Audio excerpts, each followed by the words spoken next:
তাহলে সাধারণ পরিষদ এই পরিষদের বিভিন্ন সদস্য শাখার নির্বাচন, বিশ্বের বিভিন্ন সদস্য নিয়ে আলোচনা ইত্যাদি গুরুত্বপূর্ণ কাজ করা হয়। প্রতি বছর এর অধিবেশন হয় এবং একজন সভাপতি নির্বাচিত হয়। 1986 সালে বাংলাদেশ হুমায়ুন চৌধুরী সভাপতির দায়িত্ব পালন করেছেন।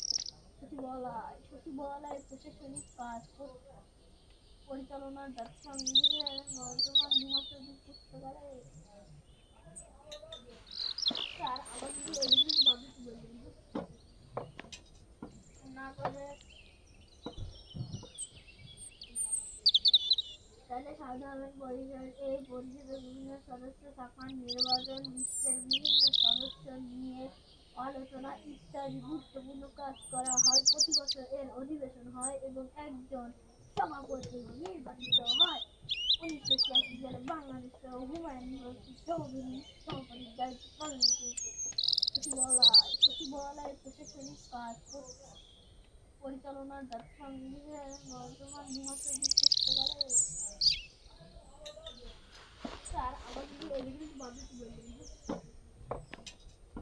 না করে তাহলে সাধারণ পরিষদ এই পরিষদের বিভিন্ন সদস্য শাখার নির্বাচন, বিশ্বের বিভিন্ন সদস্য